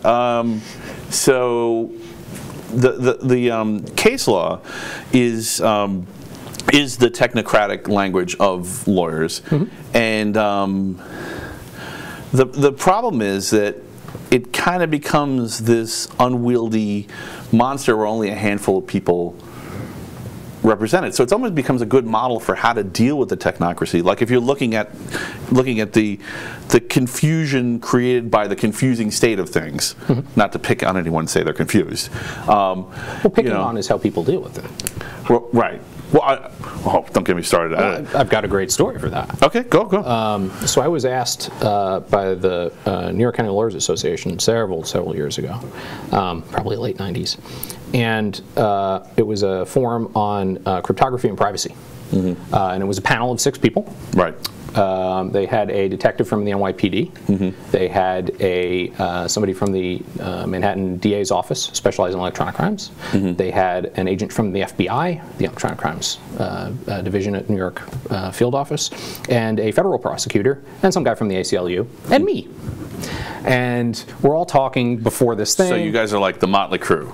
Right, and we're all just kind of chatting beforehand, and I'm talking with the cops and the FBI guy and the ACLU guy, and we finally shuffle in, and they do the introductions, and and then there's Isaac the hacker, and the 4 of them all turn. And so this is awkward. Yeah. Well, did I say anything? So we each had like 5 minutes to kind of talk. And I couldn't resist. I had to open with a lawyer joke. I'm basically in front of the New York County Bar Association, and it was like, tell it to laugh. Yeah. What do you call a lawyer buried up to his neck in sand? Time to order more sand. And, thank you very much. And it got that level of groan. And I said, all right, bear with me. There was a purpose. Did you hear the safeties go off? Yeah. Bear with me. I have a point behind this. No, it's fine. Go for it. Well, that's what I told them, and I'm telling you. Nice. I said, who here owns an automobile? Who here owns an automobile? All right, you go to your mechanic. He tells you that the flux capacitor is broken and you're going to need to repair it. How many just implicitly trust your mechanic? You just sign the check and you're on your way. Like nobody raises their hand. So, anybody here ever been sick? Have you been sick? Okay, you go to your doctor. He tells you need to have your leg amputated. Do you just immediately, trust your doctor, or do you go seek a second opinion? All right. Anybody here have a computer? Oh no. Actually, I jumped ahead of myself. It's like, who here have ever had their client, you lawyers, ask to explain something or not trust your immediate decision on like how you should approach something? It's like, all of our clients, they just completely disbelieve us. And how many of you have a computer, and it breaks? Like, how many of you trust the guy who comes to fix your computer or a computer hacker? It's like the common person has these jokes, lawyer jokes, and all the rest of it, because these are horribly complex systems. That if you don't understand how to even begin to approach them, they're like magic. An automobile, like lots of stuff going on. If you're not a mechanic, like you are powerless, and you are in you have to deal with the mechanic. Right. Doctor. If you could fix your own body, you wouldn't be going to the doctor. The law is constantly evolving. Like at least a human body, you know where the heart goes and like where the kidneys are and all the rest of that. It's very complex, very organic, and all the rest of that in the chemistry sense of organic. The doctor knows things that you don't, and you have to trust them. You're powerless. The lawyer, the law, huge, very complex. You have to trust the lawyer. Powerless. Your computer, you don't know how it works. You have to trust the hacker. You're powerless. And so that lack of trust, the lack of agency over your own destiny in dealing with these complex systems causes things like lawyer jokes, like the mechanic joke. That's us in the joke, by the way. Yes. Yeah. It hasn't happened yet, but give it a few more years. It will be there. Those crazy hackers and all the rest of it. And I thought I did really well because I actually had a room full of lawyers go, Like that is well delivered. Yeah. So it was just a little offhand comment you had, is like, yeah, mockery or some. It's just, that's how people deal with it. Right. Their lack of agency, their lack of power, and the lack of understanding. And so when you have a group of people who are able to converse at that level, and you're an outsider and you're looking in, yeah, jargon is off-putting. Jargon is frightening. So I think the evidence is demonstrable that civilization is completely irrational. And this is actually I mean, it's terrifying to think about it, but I think it's true. Because we have to depend on people all the time. And the bigger society gets and the bigger civilization gets, the more you have to trust other people. Civilization is work. Like, it's a ton of work. Part of it's organic, but it's also, you have to have people who want to be a part of it, and who pull their weight, as it were. Right. Who recognize, like, yes, I have this set of rights and these resources, and I benefit by engaging in a society in such a way that perhaps I restrain my rights a little bit, perhaps I use these resources in a way that other people can sort of augment, and we work together in order to build a thing. Right. And there are ways to organize a civilization successfully, right, and there are ways to organize a civilization unsuccessfully. But why? Why do it? Why do it at all? Yeah, why organize? Why not just move to the sticks and, someplace where there's no nuclear power plants and hide out? And you can get off my property. Yeah, and you can totally do that. I say that with love. I say that with absolute love. Lots of love, and there are nations in the world where that is just how it works. Right. There are ages in which that's just how it works. But there's a benefit to specializing in an economy. You are good at building chairs. This guy is good at growing chickens, and also eggs. Right. And this guy is good at processing water, and that one's good at building engines. Right. When you're able to specialize and engage in a market economy where people's talents and their strengths are able to produce more than each individual, right, you benefit. Right, though they have to invest in that position. Yeah. And then, of course, whenever you invest in something, whether it's investing the time to become that doctor, become that lawyer, become that technician, become that engineer, and you're taking a risk, because people can come and take it away from you. The barbarians can come storming through the gates. Sure. And or you realize the thing that you've invested in is not actually worthwhile, or is not worth anything on the market. So I want to open people's minds to the possibility. I'm not saying it's true, but you're welcome to tell me I'm wrong, that maybe it isn't actually logical. That the logical conclusion is we're doomed, and that the reason that we keep that we keep not being doomed is because everybody keeps doing the irrational thing and just looking out for each other. It's in a way that, like, think about it as humans as lovable, cute creatures that do the right thing even when it doesn't make sense for themselves. Sure. I like that. Okay. I'm one of those rare people who think that deep down people are innately good. Right. And I agree, by the way. And the expression of this goodness is often in being selfish. Right. And recognizing that me wanting things is not necessarily bad. Am I going to ruin your reputation by making you say that? No. Because you're not going to be able to do a maniacal laugh and walk into the room from the shadows. I can do maybe with entrance. Please don't. Yeah, no, I can do the maniacal laugh. I mean, well, we should all do it together.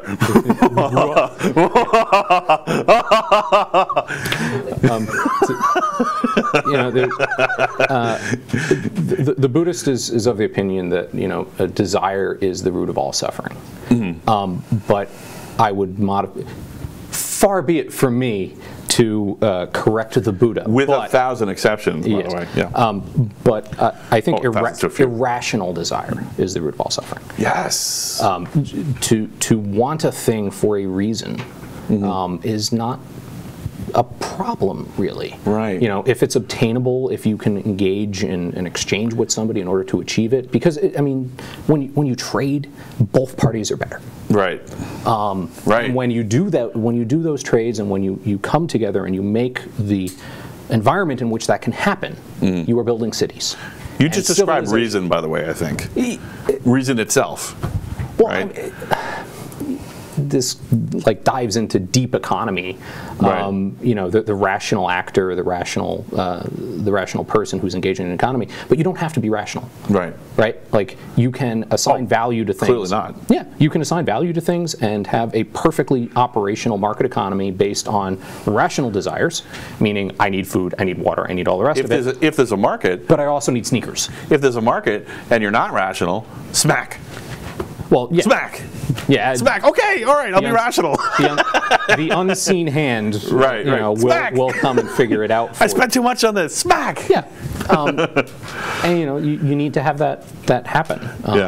So there's you can be irrational and entirely. I mean, who needs shiny rocks? Right. And yet we have a diamond market, which is entirely manipulated, and that's a whole other side of it. But right. like, you know, it's interesting. Who needs currency at all? Right. And currency itself is... Currency itself solves a problem. It is a more efficient way of handling trade than barter. Right. Like it emerges out of having a market. Right. And so I have to say, you really are doing great at following me down the rabbit hole. You know, like this is not specifically. I like your red and blue pill there. Thanks. I thought you. I know. Does your wife know you took her earring box for that? Sooner or later, someone's going to come in here and eat one of them. Oh. And it's going to be funny. Because who knows what's really in there? Ooh, yeah. You know, don't spoil it. Don't spoil bullion and I don't know. Where are we in time? Well, isn't that the point of the red pill? You don't actually know. Yeah, what's going to happen on the other end of it? So I don't know if do you want to discuss your market pollution theory? Market pollution theory. So I actually have a term for it. My market pollution. So the idea that basically, so it's the more generic concept is a poison well. Okay. Right. So poisoning the well of the markets, and so enough do-good stuff. Let's talk a little bit about the darkness. So how would you poison? How would you manipulate a market? How would you control it? I'm not necessarily just talking about. I'm glad that you're on board with me that currency isn't necessarily shiny metal, right? It can be other things. Yeah, it's an emergent property of them. It can be code. It can be anything. It could be digidollars. It could be. Oh, you want to go down the Bitcoin realm? It could be encrypted crypto dollars. Sure. Right. It could be anything. It could be likes on YouTube, right? That is a frightening thought, but sure.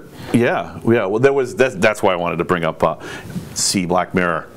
I'm going to start spoiling it soon, so you got a few episodes, and then it's coming out. So watch all of them. Anyway, yes, yeah. I've seen two. They're really dark. So, I think the right recipe, if you don't want to be polluted with depression and sadness, is flip back and forth before the Orville and Black Mirror, right? Because the Orville. The Orville is like Star Trek, but with curses. And sarcasm. Star Trek has gone super dark and just sad. Right. I mean, I'm talking. I stopped paying attention after Next Generation. Sorry. Great for Mr. McFarlane to he got Next Generation. He understood what was there, telling a story, using the series as a vehicle, but also having fun. Mm-hmm. That aspect of it is really nice, where it's it's lighter, in a way that just makes the characters feel more real. Mm-hmm. As opposed to the perfect military robots that are, commander. I mean, hell, the Next Generation even had a robot as an officer. Right. They had literally. But yeah, they turn into caricatures. Regardless, I'm sorry. I do not understand, Captain. Yeah. No matter how many times I watch water boiling, it always takes the same amount of time. It's like, all right, thanks. Anyway, Black Mirror and back to currency. I'm sorry. Yeah. So I'm just curious if you had any it occurs to me that your case, so you made this case, this is an icon, one of the icon panels, and it was a long time ago. Yeah, that all you have to do to subvert a market is just start introducing corruption into it here and there over time and let it accumulate. The trust issue for the stock market. Right. So it seems to me this is a special case of a poison well. So what do you think about poison wells in general? Not just in markets, but also in code. I don't like my wells poisoned. Yeah, well, you know? Yeah, I like me to either. drink my water. Yeah, well, that was a story where I was. What's your poison? Yeah, pick your poison. Okay. We're good. Okay. So that particular event was I was talking to a conference where they occasionally will wind up with a speaker who had to cancel at the last moment, and they'll go like, Isaac, talk to us for 20 minutes. Right. And I get on. That is a very rare skill. Yeah, being able to just get up in front of a crowd and go. Yeah, I come up to the podium and I'm like, does anybody have a question that they'd actually want answered, or should I talk about a thing? And it's like, what keeps you up at night? And this was from a financial market group. And I said, does it still keep you up at night? This thing I'm about to describe? Yeah. Well, they fixed the particular thing that I was discussing, but okay. Generally speaking. So markets are very stock markets, right. Not like not a capitalist economy market. The very generalist thing of you walk into Walmart, I exchange money for goods and services and sort of market, but like the stock market, right? The New York Stock Exchange, in particular. You have a small population of people who behave semi-rationally, if not completely irrationally. Well, I mean, you laugh, but I would strongly recommend the book A Random Walk Down Wall Street to really kind of get an idea of how things work inside. Well, we have the advantage because we live in New York, so we see this stuff up literally close. We work for these companies. We work side by side with people who have worked there or do work there, so we know. Just turn on Bloomberg TV for about 5 or 10 minutes, and you want jargon. You want a subculture that has its own language. But I said, all right, well, let me throw you out a scenario. I get into a major trading firm through evil hacker means. Excellent. And I, today, buy 3M in such a way that I drive the price up 10 points. It was a legitimate trade that one of this brokerage firm's customers made, but I manipulate it in such a way that by the time it hit the market, the number that the customer had associated with their account is different than what actually hit the order, the execution, and I covered it up internal to the brokerage system so that it tucked into a happy little other account. Okay, I do the same thing tomorrow, except it's 10 points in the other direction. 2 days later, I move it, maybe 75 points. I just diddle with the numbers a little bit. Like Superman 3, the half penny thing to add up the thing. Right. But I'm not doing Office Space. Yeah, right. I'm not doing the half pennies. I'm just manipulating the data. Right. 6 weeks later, I splash 10%, 1,000 points. Now, why do you do that part? I do that part in order to get noticed. Credibility. Well, not necessarily credibility. It's notoriety. Well, somebody hacked into this system, and what that spawns is an audit. And what that audit will discover is that for the past 6 weeks, the price of 3M has been manipulated by a non-market actor using evil hacker means. This is hypothetical. Yeah, this is totally hypothetical. 3M, please don't sue us. Yeah. Or New York Stock Exchange. I just like their symbol, MMM. I chose them, Widget Co. Right. Yeah, no, that's fine. Right, but I mean, even take the evil hacker thing. It's the difference between a forecast and a call to action. Sure. I find myself saying that a lot lately online. Well, this is a forecast. I'm not telling people to do this. Is what I think will happen. I mean, this isn't a thing that this really. This is a forecast of a risk. This is a risk analysis. Yeah, the internal mechanisms prevent this sort of thing much more readily today than they did at the time I was discussing this. Right. Where you could manipulate data on the wire. The wire is figured out, but it doesn't really matter the details. The point is that you create a trail surreptitiously, and then you make a very obvious thing happen, which causes the investigation that goes back and recognizes, oh wow, this data has been completely manipulated over the past 6 weeks. What happens then? anybody who has dealt with that stock, I mean, you probably just accept the price minus the, my 1,000-point obvious, like, ta-da! Right. Do you just accept that price? Or do you try to unwind all of the manipulation all the way back for the past 6 weeks? What basically happens is lawsuits launch like ICBMs at the end of war games. It's the doomsday machine. Yeah. where like clients start suing the brokerage house, the different brokerage houses sue each other, like all the rest of the guys. The reality is what's going to happen is they're just going to declare this is the price today, and anything that happened in the past was all screwed up, and you know what, the market had a price, and that's what we're going to go with. So what does that declaration do? What happens is the confidence in the market is no longer inviolate, right? The stock market, the stock price is no longer necessarily a thing that clears on the market. The client has become separated from the price at the exchange. And so the confidence drops, and that becomes a problem. Is it a long-term problem? I don't personally think so. I think that gets fixed. I think that it is able to be rebuilt. But what it does do is say these computers may not necessarily be doing the right thing. Right. You had flash crashes, and they still happen occasionally, particularly as we go into the quant era, where you have automated trading, where your actual broker or your trader is sitting there and they're just kind of driving these computers, and the computers are what's really making the decisions, using AI and all the rest of these sorts of algorithms. These days, yes, not in the past, but not in the past. But. And that's a thing that can still happen. But the scenario I was throwing out at this conference at that time, like, people in the audience were like, "Oh, that would be a really bad day." So let me introduce a new bad day, aside from what you said, on top of what you said, which is that the algorithms themselves could do the same thing. Sure. They could lose confidence in each other or themselves and say, I no longer know what's going on. And if that happens, there may be a contingency plan. I need to bail out of my position, and now everybody sells, and you wind up with and of course, that's what people think happens with flash crashes, is the algos all feed off each other. Everyone's like, oh, it's a conspiracy, some company's selling, and they have a backroom deal, or the algos just panic. And go to a safe mode. He bails. They try to bail out. They close the position as quickly as they can. But what's fascinating is it's been theorized, and I have no idea because I'm not on the exchanges at all, and I'm not writing software for this.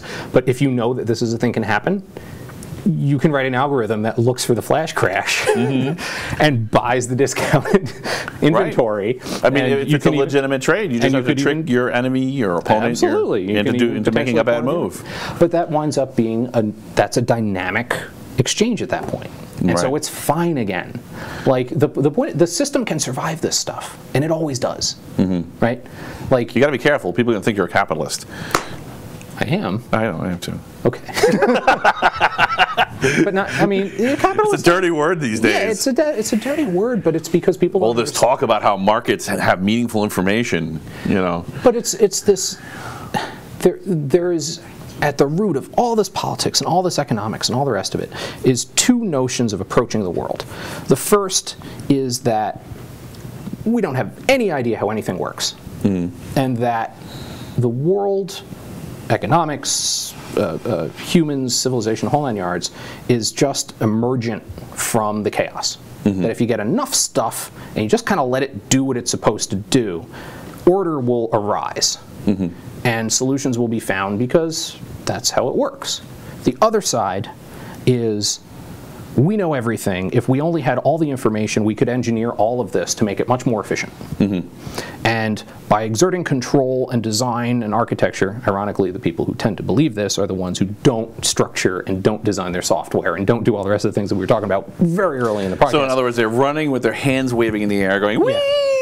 Yeah, it's like science and I've worked with them. Math and engineering can solve all of this, and that we humans are able to organize everything and create the world in which we want to live. Yeah, and I think that is like the primary conflict in the world.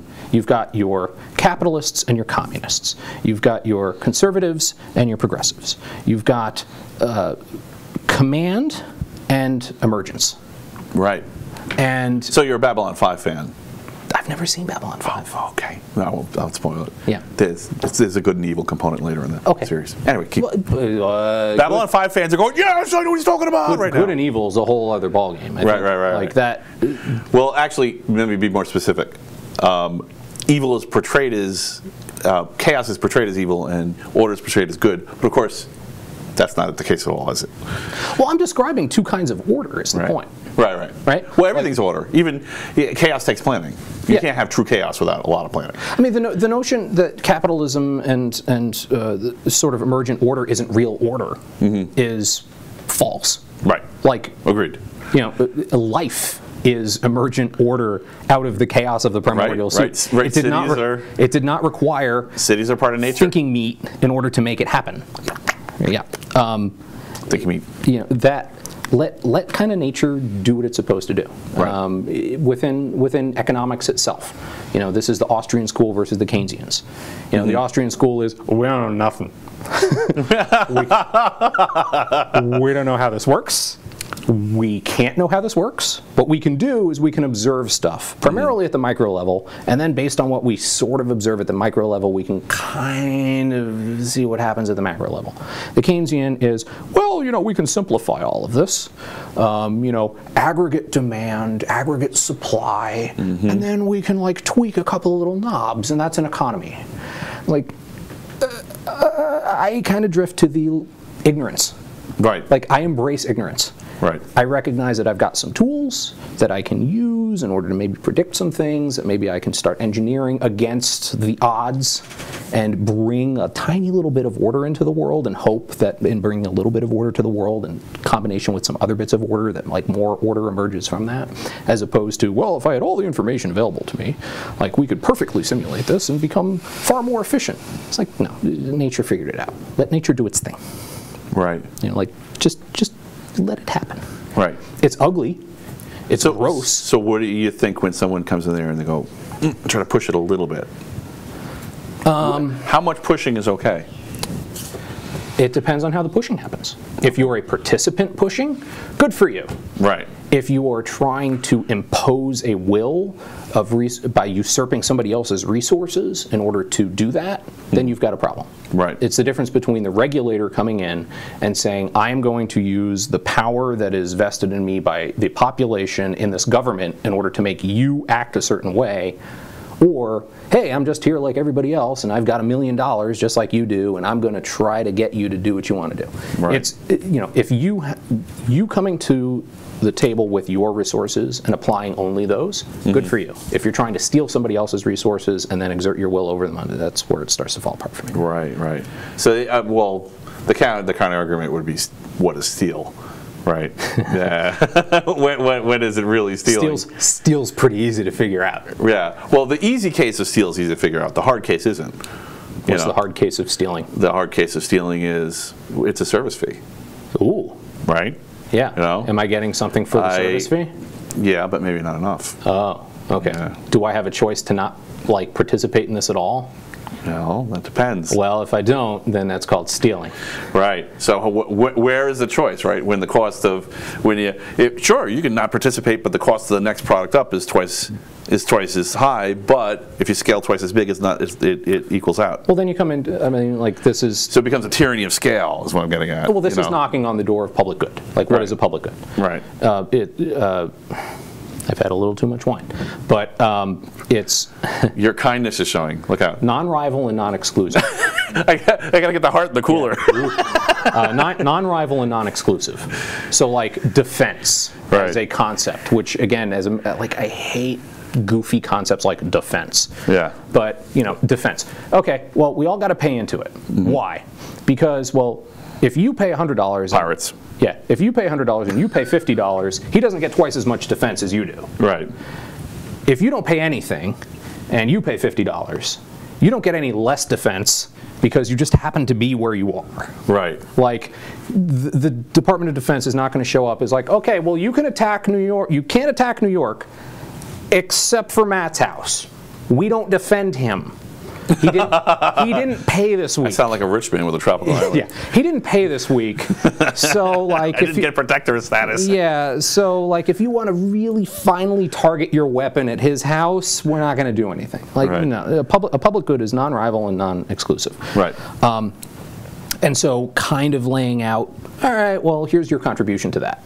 Like, we can't take you out of it, and you're not going to get any more for paying more or less, then it's a public good. And there is efficiency in provision of public goods. And that's where governments come in. Right. Governments are really good at delivering public goods. They're terrible at delivering everything else. Okay. So if there's a thing that you can use either to the exclusion of somebody else or to rival with somebody else's use of a thing, that's not a public good and shouldn't be provided by the government. All right. This I is carry my libertarian capitalist flag around. And just like, That's great, man. yeah. No, I agree. I mean, this is the basics of the. I tend to default to libertarianism until a better argument is presented. In the same way that I think the republic is, the capitalist republic is the best system we have, even though it's really flawed. It's just a little bit better than all the others. But then again, are we even living under one? And this brings me to. A last question. We have Democratic tyranny? By the way, did you know that we've almost blown through time? I have no idea what time is it. So you must be having fun because you haven't complained. You haven't given me. I don't. We have a secret nod, and you didn't give me the secret nod. So I'll try to wrap it up here. If we're coming up on the 3-hour mark, we should probably sort of sew it up. We hit 2, and I don't want to murder our viewers. Yeah. And if people, if you like this, just clamor. Go online and clamor and say we want more, and then I'll trick him, con him. Ask him to come back on, and we'll do more. Yeah. Right? I could do an entire economics one. I could do a hacker one. Like, it's fun. I like that. I'm not even close to spent. Now, everybody read Human Action before the economics podcast. Human or Man, Action. Economy, and State, as you like. So we didn't even get to talk about golden opportunities or anything like that, but actually I want to get around to technocracy, and then we'll let people off the hook. Sure. So that's the old radio show I was on, Off the Hook. Off the Hook? Really? That was going to. Oh yeah. How did you get it? Do you mind if we do one more thing and then we'll Sure. Off the Hook. How did you get into that? I'm really curious. Yeah. So 2600 Magazine is the Hacker Quarterly. It's been around since I think the 80s, or early 84. 84, I think, was the first issue. Manuel Goldstein's the publisher. And they were having a conference. The original HOPE, Hackers on Planet Earth conference, was in 94. I was attendee at that. And then there was I've been to a few. Yeah. There's a successor conference called Beyond They're Hope. fun. Shut your phone off. Yeah. Any hacker conference. If you're wise, you'll shut your phone off. Every hacker conference, like, leave your stuff at home. Bring the minimum. And don't have a tight appointment in the elevator in case they toy with that. Yeah. Elevators are a great fun topic. Don't play with elevators. Elevators will do everything in their power to keep you alive as long as you're inside them. Right. And you don't screw with them. So don't screw with elevators. But they're fascinating pieces of technology, the history of the liners. Regardless, HOPE. So I helped organize Beyond Hope, which was in '97. And the radio show Off the Hook was there, and so I kind of showed up as just a person who was delivering, like, hey, here's what's happening at Beyond Hope, the whole 9 yards. And apparently I was liked by the audience and so forth, so I got to come back fairly regularly. Okay. And I was there pretty much every week for about 4.5 years. Wow. I can't believe I didn't know that. I don't know how I missed this about you. Yeah. Following 9/11, I kind of left the show. Really? Oh, okay. Yeah, so the station it was on had a whole bunch of stuff going on, and I reprioritized quite a bit of my life, so. Right. Yeah, I miss it. It's funny because, like, the whole country, the whole world reprioritized after that. Yeah. But especially people in New York. Yeah. You could not possibly not shift after that. So, yeah, even if your philosophies didn't, your day-to-day took on new meaning. Yeah, you became very aware of what was going on around you. Right. I've called out bags I see sitting alone on subways and in buildings. I have a little bit of a rebellious, chaotic streak, but when a bag is sitting there and it doesn't belong to anyone. Like, what's going on? Yeah, I can't see what's in it. Okay. Better tell someone. Let's do the thing. Let's do the thing. Yeah. Yeah, I was very busy after 9/11, or during and then after 9/11, and I just kind of reprioritized. But Okay. yeah, I miss radio. This is fun. Like, this is the first like long format I've sat down in for a while. I've done a lot of little interviews for people. Right. Yards, but it's great, and you get to you're chat not about afraid random crap. You're not afraid to go anywhere, which is really, really awesome. And you have I don't like you narrow applied places. your brain to just crazy Crunch stuff. segues. You remember You the did it days again. before the Segway changed everything? Oh man. All transportation Volley and a spike. Segway based. So Buses, a thing of the past. Do you remember buses? yeah, you know, Now that we have trains of Segways. something like this actually happened. So something like this is we went cross country this year. My family and I went on a road trip and went cross country. You rode Segways? And we across went, country? no, not Segways, electric scooters. Oh, in Utah, Salt Lake City, it's fun. there is a large number of people using electric scooters as primary transportation, like, you know, like standing scooters. It's bizarre. It's weird. the It's like a ones with sci-fi world. It's like you landed on I don't like a those. If they were like a moped sort of I don't electric care if I scooters, that's like better. them or not. It was bizarre. Just seeing like half of the foot traffic Yeah. was people going around on electric scooters. You see them in the city too. It's like it's a thing. I Not gotta that- get my motorcycle back. That was a fun time. What kind of bike did you ride? Yamaha. What do you want to ride? My dream bike, Yeah. or the right mid-range Honda ACE, Honda Shadow. Oh, okay. Cool. Like a nice So you're a cruiser guy now. yeah. Like a nice You don't want to go to cruiser. 200 miles an hour. No. You don't want to find the limiter. I've never been that guy. Yeah. I've been that guy in a car, but a bike is crazy. Yeah, I'm afraid. I want to put my foot down and like worry about not being able to pick it back up. Yeah, there's enough danger out there without adding to it. But you know, crazy respect to the people who can. I'm the do tailing that. end of new math education. Like I got bones that are getting fragile. Yeah. You know what it is? It's when you do the physics math and you go, oh, this is the point where you must die. Yeah. Okay. Yeah. All right. Yeah. Maybe 70 is the limit. Aircraft 75. Yeah. You know, if you're in a rush. Aircraft is another one of those things. Like I am just between you, me, and them. Yeah. Like I am a nervous flyer. Oh, dude, the camera's on. No. Okay. Yeah. Oh, sure. Yeah, I'm not good in the back of the plane. Oh, really? If I'm in the front of the plane, I am happy. Really? Like it is a great experience. But if I'm like in a normal seat and I'm looking out the window, I know too much. Yeah. Like Oh man, you're thinking about those flaps didn't come. Well, like, you know what? This is the problem with being the technocrat. Yeah, there's. Why do we just change altitude? Like, You just see the haven't whole hit the system in your mind. well, it's but not having all the inputs, right? Right. Like, oh, we didn't hit that VOR. Why are we off course? Like, Well, what's so going it's almost like you see a schematic, and then you see a formula, and the problem is all the variables are blank. But the worst part is, like, I know it's fine. I really dislike turbulence. Right. But I know the engineering behind the airplane is fine. You know, I've explained. Incidentally, do you want the secret to not being nervous on an airplane? It's evil. Drugs. No. Well, I'm sure. I don't go that route. But if you are frightened and you want to not be frightened, Okay.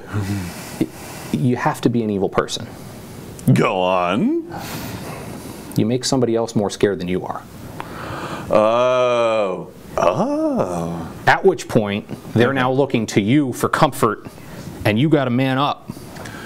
You don't know something till you teach it. Very clever. I like that. And it's terrible. It's a terrible, terrible thing to do with another human being. It's beautiful because you just put them in the engineering mindset. Well, sure. But it's a poor, really, it's a poor engineering mindset. You know, necessity is the mother of invention. There are a very few situations in which turbulence can take down an aircraft. Yeah. And yet, when we hit turbulence, I get very upset. Right. Like, well, what if a wing snaps off? And you explain, well, a wing really can't snap off. You see, there's a single connective brace that goes from wingtip to wingtip through the fuselage. It's not like they're bolted onto the sides. The wing is primarily the aircraft. Right. It's the rest of the plane that is kind of bolted onto it. So the wings aren't going to go like snap. I mean, they can eventually. The rest of the plane will go snap. Yeah. Hence why you don't want to be in the back. Right. Excellent. Well explained. The aerodynamics of the aircraft are severely compromised when the rest of the fuselage goes away as well. But it's not like you're just going to have the right wing fall off and the left wing is still there. Like you would lose the rest of the aircraft. Well, that's why you don't have any maker blogs on airplanes. But so I'm an engineer. Because nobody wants to do that. So yeah, but I think the point is I think like an engineer. I know the math. I know the numbers. I don't get any comfort with that. Besides being evil, which I've gotten away from, there is a thing that gives me comfort. Right. And it is the most irrational, crazy thing. An airplane is a sky whale.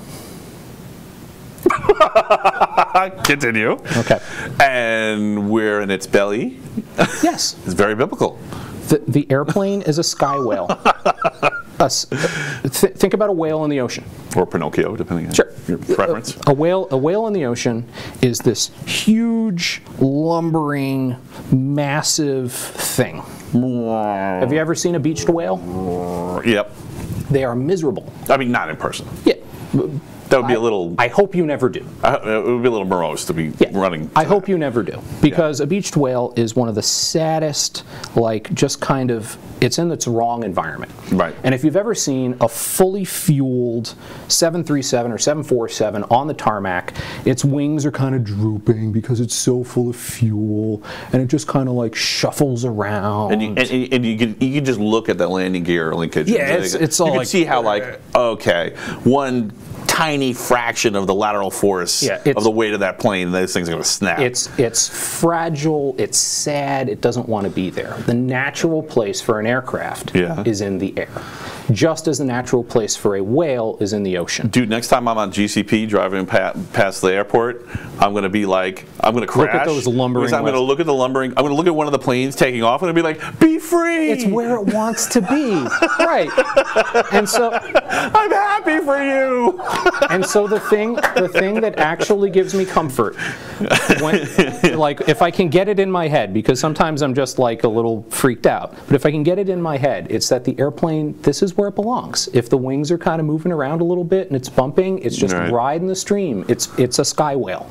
It's happiest when it's aloft. And it wants to stay aloft. It does not want to be on the ground. It wants to stay in the air. And it will do what it can to be in the air. Wow. The engineering part of me like understands the physics and it's like everything is going to be fine. All the math says it's going to be fine. The thing that gives me comfort, sky whale. Sky whale. Like that's great. It's weird. I think it's human. No, that's proof good. that I'm human. I think.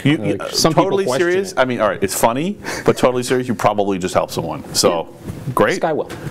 I want to say thank you so much for coming on my first show. Oh, that's how we're going to leave it. What, you don't want to do? It's poetic. It's poetic. I like it. Is there something? Well, all right. Let me ask you this. I like it. I want to give you a chance. Do you want to end with Sky Whale? I just have one last. Whale. I like Sky Whale. I like Sky Whale too. Thanks so much for coming on. Thank you, sir. It's been a pleasure. All right. Good night. See you next Thursday.